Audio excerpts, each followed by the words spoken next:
News.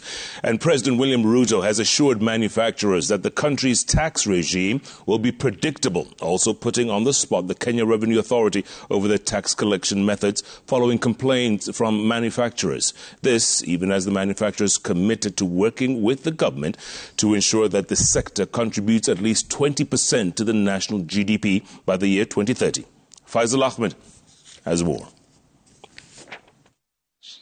Today to stand before. During a high-level meeting between manufacturers, government officials and the President, the Kenya Revenue Authority was put on the spot for what was termed as aggressive tax collection methods by manufacturers who asked the President to intervene and provide a harmonized way of collecting taxes. Sometimes we think they become a nuisance by keeping on knocking over and over again in the same source, in the same offices where they had collected.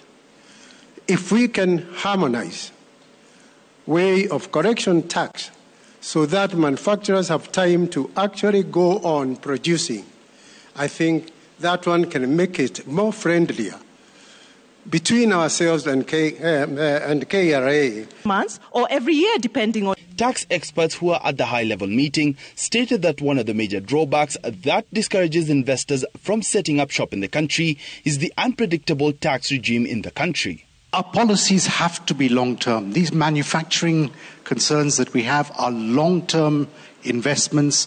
The power generations, long-term investments.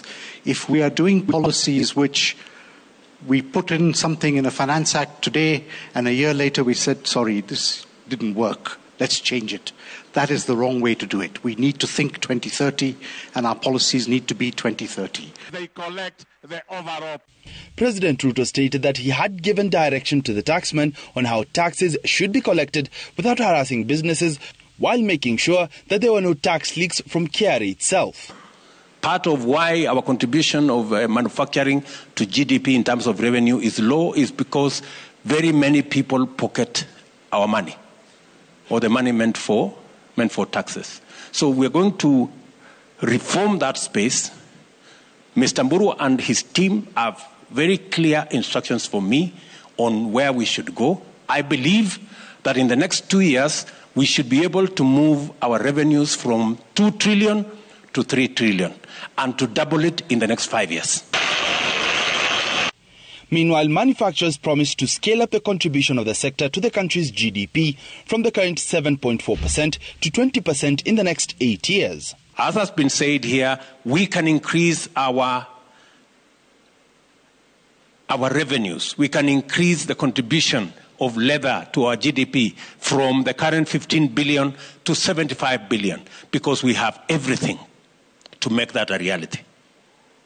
Current production of motor vehicles is about 12,000 units per year.